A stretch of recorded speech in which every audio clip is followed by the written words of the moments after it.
hot streak in baseball continues. This is episode 134 of The Next Best Bet. I'm Jake Higgins with Brett Levy, as always. Now, we have some NHL and some MLB picks for you. Surprisingly, Brett, no NBA picks as of Wednesday night as we're recording, but you, sir, are 9-2 with your MLB picks so far, just red hot. Well, the A's, started off 0 and whatever on the year, and now they've won 11 in a row. I'm on my little hot streak, just like the A's, so it'll all come crashing down at some point. But you got to enjoy it, Higgins. You have to enjoy the hot streaks because the cold streaks come and those suck. So I am absolutely enjoying April baseball to the max right now, Higgins. I hope I can give out another winner, although to be honest, the Thursday game's kind of yucky. I understand that. And you do have to appreciate the highs to deal with those lows. That is absolutely correct. Let's take a look at episode 133 real quick. Brett, as of us recording this, I'm 5-1. But surprisingly, I have a pick that is still out there being determined as we're recording. The Wild and the Coyotes, they're playing right now during this recording. I have the over 5.5 in that. The only loss that I've suffered, you talked down on Danny Duffy. I called him my boy and I tried riding with him, but that plus 175 was just too hot to handle. Not enough, but overall, I went 5-1, including my pick of the pod. Meaning I caught a game up on you because, Brett, that's the one game you lost. Yeah, that's a tough one for me, Higgins. I always try and win my Levy lock. I did not come through. Celtics -6, dropped short. So not a great lock there. I had two winners I could have gone to, and I went to my loser. So how about that? But we both had pretty strong weeks in episode 133. So hopefully, since that time, we haven't been doing this beginner's boulevard term, Brett, of chasing, which is when a bettor tries to make up their losses by placing extra bets. Now, these bets, they're typically not backed by data or analysis. They're more based off of the value that you see, impulse, things of that nature. And we had good weeks, so hopefully we weren't chasing, right? No, we've not had to chase. I never chase Higgins. I'm pretty much a flat rate better. If there's something I really, really like, I'll maybe go the full 2 units over. But generally speaking, I'm a 1 unit guy. I'm pretty much just about everything. Futures, I usually go down to a half unit just because I don't like that much money being tied up. And usually, Or even a single dollar like the Syracuse bet we had yeah, in March Madness. exactly. We're taking some long shot odds with the future, right, Higgins? So you don't Absolutely. need to bet as much to win as much. So yeah, hopefully you're never chasing, but it's definitely something that happens and people need to be aware of the term. And as we stroll down Beginner's Boulevard, it's a good term to reiterate because for beginners, intermediates, this is a term that you should revisit and remind yourself to not get caught chasing. I've caught myself chasing every once in a while, whether it be from one podcast episode to the next after having a down podcast, or maybe during the picks in between. But so far, we've been having a good run, haven't really needed to chase, but it's always important to do your due diligence with your picks. And a lot of these live picks, or if you have a few losses early in the night and you try to go with those late game picks, a lot of times you're chasing because you're not going off what the analysis says. You're going off of what you could potentially earn in return. I'll be honest, Higgins. I'm the biggest culprit during football season. You lose the 1 o'clock slate. I'll come back at the 4 o'clock College slate. football, it's hard not to chase. College football, the Hawaii game. The Hail Mary on the island time. That's Chase Central right there. That's the old Hail Mary bail me out game. So yeah, you definitely do not want to be chasing, or you need Hawaii football to be on at 1 a.m. So one of the two. Or you need some NBA lines, which we don't have right now, Brett. Surprisingly, typically we've been doing the NBA, NHL, MLB picks right now, but we have no NBA lines as of Wednesday night as we're recording this. Nothing that really jumped off because literally there were no lines to look at. So maybe you should follow us on social media and we'll give out some picks on Thursday at NBB Pod on Twitter, at Next Best Bet on Instagram, and the Next Best Bet Facebook page and YouTube channel. So, Brett, let's just jump right into the NHL. And like I hinted at, Oregon gives multi-day outlooks for me over here on the West Coast in terms of NHL games. That means as we're recording this on Wednesday, I still have a pick from last episode that's going right now. 1-0 Arizona Coyotes are leading the Minnesota Wild at the end of the first period. But as we look into Thursday and Friday, Brett, we have some interesting themes, some back-to-back games for a few different matchups. Yeah, definitely a few back to backs. I was able to find a few Thursday night games that, drew my interest, Higgins, with the no NBA out currently. But I'm going to find myself on this Lightning Blue Jackets game. Tampa Bay minus a goal and a half on the puck line, plus 100, so no juice. It's even odds. Higgins 10 to win 10, 100 to win 100. So I'm going to take Tampa Bay here just because I like the number. Columbus has been not the worst team in the East this year. There's two worse than them, but that's it. The only two worse than them. So I'm taking a top East team versus a bottom East team, a team that struggled mightily this season. And Tampa Bay is looking to gear it up for the postseason right now. Tampa Bay, a strong team, maybe a good parlay base right there. I'm going to be going back to the well here, Brett, to a pick that I had in episode 133 that cashed out for me. The Devils were playing against the Penguins on Tuesday night, and the Devils came way, way, way, way, way back to lose the game 6-7 and cover the 1.5 goal puck line. Somehow Pittsburgh gave it up, and you know what? Maybe that's because when New Jersey's on the road, they don't give up. They are 15-6 when covering the puck line on the road. So I'm going to go back to the well with that again. I'm going Devils plus 1.5 at plus 100 odds. I like that the value is at plus 100 when I'm being given a goal and a half. And we just saw that the Devils, even though they are eliminated from playoff contention, they like to play spoiler, and they're not going to give up these easy games to Pittsburgh. They're going to make them earn those 2 points. So I like this, especially with these odds at plus 100 at plus 1.5. Fair enough, Higgins. Well, you and I are going to be on opposite sides of each other on this next game. It's actually part of a parlay for me. I'll start off with the game you're not on, Higgins. Okay. Boston takes on the Sabres. The Bruins minus 300 in this one. I think that is should probably be up all the way up to minus 500, to be honest, if you want to go there. The Buffalo Sabres are the worst team in the East, Higgins. They traded their former MVP. I mean, he wasn't an MVP there, but the former MVP, Taylor Hall, at the deadline. They were sellers. They are all in for this number one pick. Boston's competing for a top spot in the East, so every game matters for them. I like the Bruins in this one, but now the game that really makes the parlay for me, Higgins, Capitals Islanders. These are two great teams. This game is going to be the most fun game of the night to watch between competitiveness, ability to score, goaltenders, all of it, Higgins. I'm just taking the Islanders. They're slight favorites. I do think they're slightly better than the Capitals. Capitals were aggressive at the deadline, adding a great scorer, Martha from Detroit. But give me the Islanders. I just think they're too good. I don't even like the Islanders, but they're my pick to come out of the East this year, Higgins. And, heading into the playoffs, you want to be firing on all cylinders.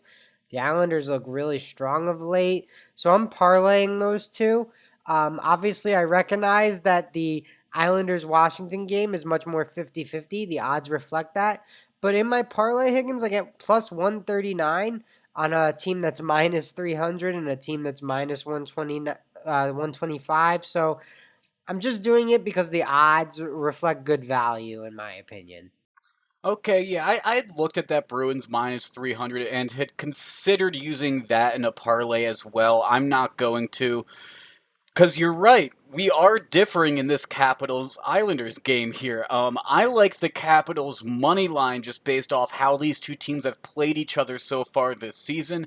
You look at it, they've played 4 times. The Capitals have won 3 of those games. The most recent one, the Islanders did win. But it was a 1-0 game, Brett, and that's just not going to happen in this matchup very often. I mean, we're not going to shut out either side very often. So I think Washington's going to come back. You mentioned how they gained firepower at the trade deadline. I think that's going to help them get some pucks in the net this time around.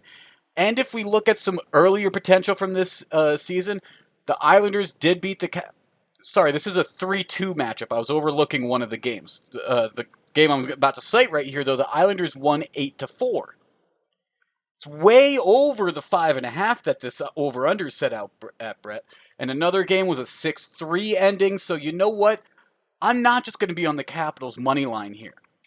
I'm also going to take over 5.5 at -110. We've talked about time and again on this podcast how over 5.5 is going to be the lowest. You often find it for the NHL, and it's typically with some pretty good odds. Now, we're not going to get plus value for this over/under at 5.5, but we are going to get the normal -110 vig. So I'm going to take that 5.5 because I really do see this being a much more fast-paced, high goal-scoring game like we've seen in the other matchups of this series so far.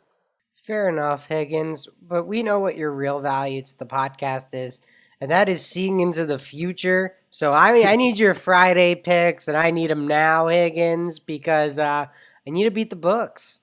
Yes, I have one Friday pick, but before I get to that one, Brett, I do want to mention a back-to-back game that we have on these Thursday, Friday slates, which is the Flyers-Rangers game, which there's a Rangers fan on this podcast and a Flyers fan on this podcast, and neither of us found ourselves on these games because both teams are in an interesting predicament right now. Their backs are kind of up against the wall in terms of potential playoff implications.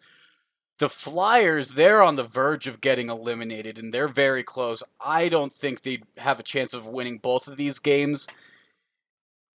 I'm leaning towards the Rangers winning both these games. Honestly, I just didn't have the heart to pull it. But it's interesting at -155 value for the Rangers money line on both days with them being at home. Yeah, I'm good. I have no interest. Yeah, I mean, I'm just low on the Rangers, Higgins. People seem to think that their schedule is going to somehow allow them the opportunity to get in. I think you're crazy if you've watched the Rangers play hockey this year. The wins are just you sweat them out. I mean, we've had a few crazy ones. We beat like the Penguins like 18-0. Like I know it wasn't actually that, but it felt like that. We scored right at the start of the game and just blew them out. But outside of that one game, it's been really nerve-wracking, all these wins, and our losses have been not very close. So I just have no faith in my team, Higgins, and I'd love for them to prove me wrong. But I'm a very cynical fan. I'm just down on the Rangers, down on the Mets, down on the Jets. I'm just a very cynical fan. Both of those teams essentially need both of those games for their playoff hopes. So when you have two teams with their backs pressed up against the wall like that, I don't like betting on those games because it just anything can really happen. So I'm going to go with a different route on Friday. Nashville Predators versus the Blackhawks. Now, this is a game that happened on Wednesday as well as we were recording this, Brett, and the Blackhawks won 5-4 in overtime. Before that happened, though, Brett, the Predators had won all 5 matchups against the Chicago Blackhawks this year. Sorry, all 6 of the matchups against the Blackhawks this year. Don't want to cheat them out of a win. All 6. So they're 6-1 against Chicago. The loss to Chicago's fresh in their mind just 2 days later. Give me the Predators -1.5 at +215. Are you kidding me? They're going to come out with some anger. They're going to come out with a chip on their shoulder because they wanted the season sweep, I'm sure, against their division rival in a sense. So I'm going to take the Predators at some fantastic +1.5, 215 value. And you look at it, the Predators, 1 game, 2 games, 2 of their 6 games, they won by multiple games. I think they're about to get a third right here. Multiple goals. I got you, Higgins. Yeah, I honestly have no idea what Friday hockey looks like on when we're recording this, but I'm hopeful and I think your logic adds up, Higgins. They're going to come out fired up. They were clearly the dominant team in this series all season long. So Sure, they could absolutely come out a little juiced up, coming off a loss to a team they've dominated all season. Now, Brett, I did say we don't have any NBA lines, so we kind of just glossed over the NBA in this episode. But don't worry, there is some money line magic to talk about in the NBA because Tuesday night there was a fantastic West Coast game between the Los Angeles Clippers and the Portland Trailblazers, right? Yeah, right in your backyard, Higgins. How about that? It was a great one too because I mean it was back and forth. The Clippers took the lead going into the fourth quarter, but Portland grabbed the lead in the fourth when the Clippers went scoreless for about 3 minutes from the 7 minute mark to about the 4.5 minute mark before Rondo would hit a three to kind of reignite the Clippers, and it cut the Blazers lead down to just three. McCollum would quickly make a 3 pointer to put it back at a 6 point game, but man, Paul George in this fourth quarter was just outstanding because Portland would keep the lead, but Paul George would just keep that lead at the same exact spot, back and forth, and two free throws by Paul George with just under 2 minutes would cut into that lead. Yeah, Paul George has been incredible over the last few games, Higgins. And I think you hit the nail on the head. In this fourth quarter, he was everything for the Clippers. And, he was not done yet, Higgins. Those two free throws made it a 4 point game, and then the Clippers coming right back down the court on their very next possession. George drives the lane, makes a late dish to Ivan Zubac, who puts up the layup, makes it a 2 point game.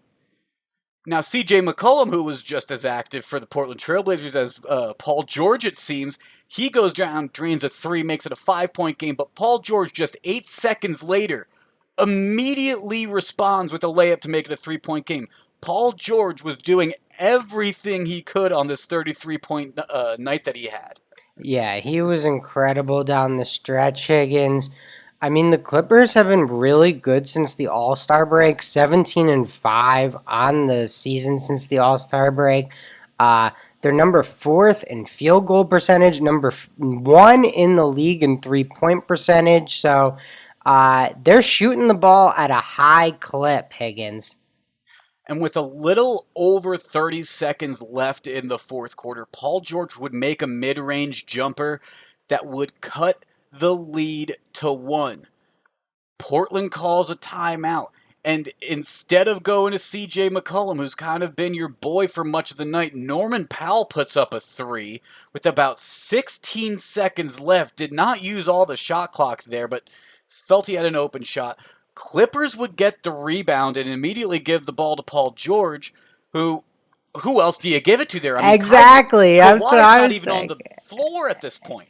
Yeah, Kawhi wasn't playing. No Damian Lillard. Paul George filled everyone's shoes. Higgins. He was incredible. We've been talking about it all night, but just end the game, PG. He finds his way onto the line with about 5 seconds left, drains both free throws to make it a 113 to 112 game. Portland calls another timeout. This time they find CJ to try to take a shot. CJ goes for this shot at the elbow with a pump fake. If he went up instead of taking that pump fake, I think he had a clearer shot. It kind of threw him off balance, though, for a difficult mid range jumper. He misses it, and the Clippers hang on and fight back to get an impressive 113 to 112 win on Tuesday night. Yeah, I mean, I mentioned what the Clippers are doing, but let's mention Paul George this year, averaging 20 over 23 and a half points per game, really closer to 24. He's averaging a career high in assists for himself. He's having his highest true shooting percentage ever. Paul George is not getting enough respect, Higgins, and I think he took it kind of personally on Tuesday night and showed everyone, okay, you don't respect what I'm doing all season long. Let me put on a show in the fourth for you. Let me close out this game. Let me lead my team on a night when Kawhi Leonard is out, when maybe the team hasn't played up to expectations. They were like, I don't know, 8 point favorites heading into this one. We mentioned no Damian Lillard for Portland. So This dude just did everything it took to win the game, Higgins. He made two clutch free throws at the end to seal it, like you said. Just really impressive for Paul George. He's not going to get in the MVP talk, no doubt about it, but he's been great this year. He won't get in the MVP talk, you're right, but he said, put some respect on my name, and you have to after the night he had lifting his team to a victory. They're absolutely moneyline magic worthy, no question about it. Now, today's podcast is presented by Podgo. Podgo is the easiest way for you to monetize your podcast, providing podcasters with a flat rate for ad space so you always know how much you get when you include an ad from Podgo. Apply today to become a member and immediately be connected with advertisers that fit your audience. That's podgo.co at podgo.co. And be sure to add our podcast, The Next Best Bet, as how did you hear about Podgo section of the application. Now, right into the MLB, Brett, and we didn't even have that great of lines, it felt, for Thursday night baseball, but as the man that's 9-2, you had to find something, didn't you? Hey, Higgins, I would have felt bad if I didn't keep the hot. I didn't at least attempt to keep the hot streak going. So you know what? I guess I'm betting on Jeff Hoffman and the Cincinnati Reds on Thursday. What I wanted was JT Brubaker and the Pirates. We didn't have a line out, but I think he's got a good matchup. He's pitching really well right now, Higgins. They're playing the Tigers. Urena not pitching well. Those are the probable starters in that one while I'm looking at it. But again, no line. So where do we go? I go to the weird start time, 12:35 on the East Coast, where the Reds host the Diamondbacks. I think that's going to be really early for the Diamondbacks. Although, uh, we saw a weird start time the other day, and it affected the Chicago White Sox a lot. Did not affect the Red Sox at all. You made some money on that. The Red Sox were the home team. I'm going to follow your lead, Higgins. Not the same juice for me. I'm eating some juice here at minus 140, but same logic. I'm taking the home team at a weird start time. Okay, that makes sense. And you know what? Cincinnati has done rather well. I'd personally go with the over-under, where the Reds have been the best in the MLB at hitting an over so far this year, but I'm staying away from that game as of right now. You mentioned my pick of the Red Sox last game, which hit for me because the Red Sox have been undefeated when they're listed as underdogs on the run line, actually. I'm going with the underdog that's listed against the Red Sox on Thursday, though. The Mariners at plus 1.5, minus 130 odds. The Mariners so far this season against the run line is the best in baseball at 14-4. They're tied with, ironically, the Boston Red Sox. A little bit ironic there, But the Red Sox, they haven't been listed as a favorite as much. They're 6-3 as a favorite, so 3 of their 4 losses against the run line have come when they're listed as favorites. Meanwhile, the Mariners have plenty of experience being listed as underdogs already this year. They are 13-3 as underdogs out of their 14-4 record against the spread. So give me the Mariners plus 1.5 at minus 130. They recently just got their young phenom Kyle Lewis back, who was big part of them last year in the 2020 season. He should hopefully bring in a little bit of a spark to the Mariners, even though they're going to be on the East Coast. This is a 7 o'clock East Coast time game, so it shouldn't affect a West Coast team too bad, I think, here. Yeah, I love me some Kyle Lewis, Higgins, so I'm excited to see what they look like with him back in the lineup. And then, Brett, I do have one other final pick. And you got the Dodgers hosting the Padres. And if your eyes at least aren't on this game, then you're doing something wrong with in terms of being a baseball fan, because the Padres and the Dodgers throughout this season are going to keep it interesting in basically all their games. It should be very entertaining. And the Dodgers at home against the spread, they are 6-0. Now, I understand we are talking about very small sample sizes. It's the beginning of the season in the MLB, but we're starting to get enough data that you can start using this. So while it's not my entire decision that's influencing these, it is a principal basis of why I am, is the data. But let's look at who is starting on the mound for these two teams. We have Ryan Weathers on the mound for the San Diego Padres. Great start so far, 1-0, but ERA under 1. And then we have Walker Buehler, who's 1-0 with a 2-run ERA. I'm going to take Buehler here. You kidding me? I'm taking Buehler. He's got much more experience on the mound in some of these bigger pressure situations against tougher teams like this. This is where Weathers' ERA should probably come back down to reality a little bit, facing a Dodgers team at home like this. So give me the Dodgers -1.5 at +115 because, like I said, they're 6-0 at home on the run line. And you're getting +115 odds with Buehler on the mound. It just seems like simple logic to me. Yeah, I mean, they also played over the weekend, Higgins. Dodgers take 2 out of 3. Dodgers win both those games by more than a run, so you got to be feeling pretty good. And those were in San Diego, by the way. Yeah, exactly. So, I mean, you just look, the Dodgers preseason win total, Higgins, was in the 100s. It wasn't there by accident. This is a team that, in all reality, could chase down the single season win record this year. I don't know what the number is, but the Mariners have that from the early 2000s, late 90s. It was A-Rod, it was Griffey, Edgar Martinez. 116 wins in 2001 by the Mariners. Yep, Yeah, that was a talented team. That was yeah, a very really good talented team. team. Really good team. So, if the Dodgers want to go for that, they can. They probably won't want to go for it, but Dodgers are that good, Higgins. And if you want to go for that record, these games in April matter. All 162 games really matter if you're trying to go and break a record of 116 wins. That's a very tough record to break. Before we get out of here, Brett, let's talk about the Levy Lock and the pick of the pod. And the honors have switched because I won in episode 133 and you lost. I'm just one game back on you now. I'm going to try to take it back here. Here we go. We were just giving out our MLB picks, and that's one of mine. My pick of the pod is the Mariners +1.5 at -130. They are in Boston. The Mariners and Boston, like I said, both teams are tied for the best records against the run line so far this season.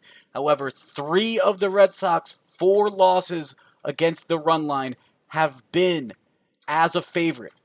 So I'm going to be taking the Mariners, who have plenty of experience being the underdog at 13-3 record as the underdogs. They're 14-4 overall against the spread. Give me the Mariners +1.5 at -130. All right, Higgins, you fired me up, man. You got me ready. I was gonna, keep this thing nice and simple and take one of my picks, but you know what? No, I found a pick that popped out mid-podcast recording, and I'm going to write that as my Levy Lock. So we do have some NBA picks for everyone. Hornets.